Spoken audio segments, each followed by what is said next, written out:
Avant, on prenait des photos, maintenant on prend des selfies. En à peine 10 ans, cette façon de se prendre en photo soi-même avec son téléphone portable est devenue omniprésente sur Internet. Plus de 1000 selfies sont pris à chaque seconde dans le monde.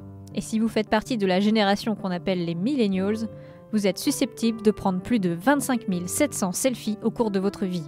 On peut comparer cette révolution à celle qu'a provoqué l'invention du miroir moderne à Venise au XVIe siècle, ou celle de la photographie au XIXe siècle. C'est un reflet de notre société et de sa modernisation. Ce narcissisme décomplexé, encouragé par les réseaux sociaux, est devenu un phénomène sociologique, esthétique, philosophique. Mais aussi économique. Perche à selfie, borne à selfie, maquillage à selfie, musée du selfie. Et même le selfie-chino, la nouvelle tendance café.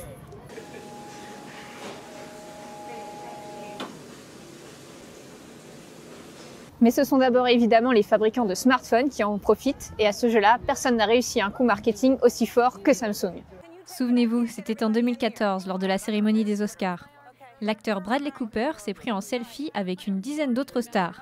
Quand l'animatrice Ellen DeGeneres l'a posté sur son compte Twitter, le cliché a été partagé plus de 3 millions de fois, ce qui en a fait le tweet le plus retweeté à l'époque. C'est l'avènement du selfie. Comme le montre le pic de recherche Google à l'époque, c'est ainsi que le selfie est entré dans l'histoire. Mais ce que la photo ne dit pas, c'est que le smartphone utilisé avait été fourni par Samsung. La marque coréenne avait déboursé 20 millions de dollars pour que ses produits soient mis en avant ce soir-là sur le tapis rouge.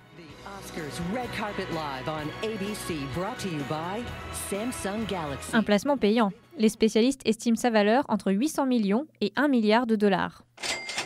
Depuis, les constructeurs mettent le paquet sur la fonction selfie des smartphones.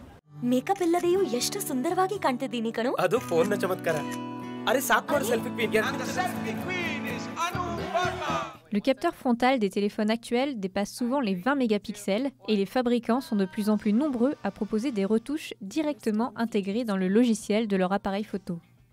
Si vous préférez passer par une application, outre Snapchat, Instagram et leur galerie de filtres, il y en a des centaines en ligne, mais sans réelle garantie quant à l'utilisation de vos selfies et donc de vos données. En Chine, où les standards de beauté sont particulièrement uniformes, c'est précisément grâce aux selfies que Meitu est devenu une licorne, ce club très prisé de start-up dont la valorisation dépasse le milliard de dollars. Et ça, Meitu l'a réussi grâce à ses applications de retouche photo.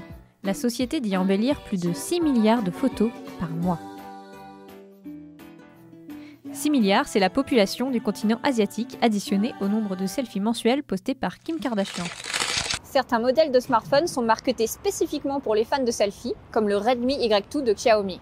Une intelligence artificielle retouche automatiquement les photos prises en mode selfie pour supprimer les rides, blanchir les dents ou faire disparaître les petits défauts du visage. Tout simplement pour nous rendre plus beaux. C'est en quelque sorte la chirurgie esthétique 2.0.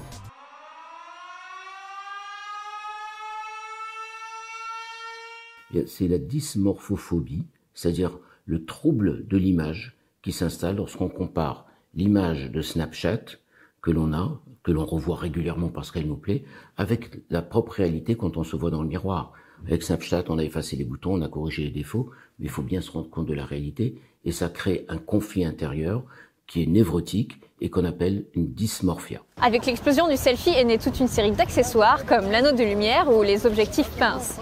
Mais le plus vendu, c'est la fameuse perche à selfie, accessoire incontournable ou agaçant selon les points de vue. Ce bras télescopique, très prisé des touristes, a atteint un pic de vente à Noël 2014. Il s'en vendait alors un toutes les 30 secondes sur eBay. Les ventes de ces perches semblent aujourd'hui s'être bien tassées, même si ce marché reste difficile à évaluer. Et vous avez sans doute aussi testé les bornes à selfie. En France, les sociétés Photomaton, Cheers et Click Emotion ont flairé le bon filon et proposent de vendre ou louer leurs robots photos pour animer les soirées, les mariages, les événements d'entreprise. Pour donner une idée de leur popularité, il y avait 500 bornes en France il y a 4 ans et il y en a maintenant entre 3 et 4 000, vendus 6 000 € l'unité en moyenne. C'est un outil 100% marketing.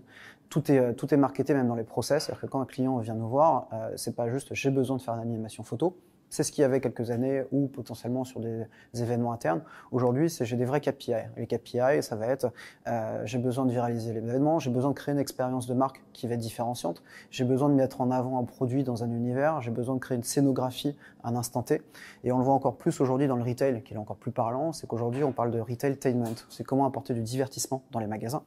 Et du coup, la borne a cet intérêt-là. La fréquentation des lieux touristiques instagrammables a explosé avec la mode du selfie. Et les musées en sont un des principaux bénéficiaires. Au départ, ils ne voyaient pas le selfie d'un très bon œil. Les perches à selfie y restent souvent interdites, comme au musée du Vatican ou au Louvre.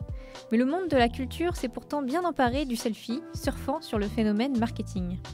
Une journée, le 16 janvier, est dédiée au hashtag Museum of Selfie. Et pour les vrais fans d'Ego Portrait, le nom canadien du selfie, ce sont carrément plusieurs musées qui ont été ouverts, dont le Museum of Ice Cream aux États-Unis. Il n'y a rien d'exposé, pas d'œuvres d'art, pas de rétrospective sur l'histoire de la crème glacée, juste des décors. Tous les jours, pour 38 $ de l'entrée, 3 fois plus qu'un billet au Louvre, des centaines de personnes viennent se prendre en photo dans des piscines à boules multicolores ou sur des balançoires en forme de banane. It's meant to be a social experience, and a lot of people see on Instagram and Snapchat the thousands of images that are there, but what you experience once you're inside is folks like myself, actors, performers, who are actually guiding you through this experience. Derrière le phénomène de société, le selfie a aussi son côté obscur. Une revue indienne révèle avoir recensé 259 morts liées au selfie, contre 48 causées par les requins, entre 2011 et 2017. Les principales causes de décès sont la noyade, les chutes et les collisions avec un véhicule. Alors soyez prudents et réfléchissez bien à ce que vous êtes prêt à faire pour un like.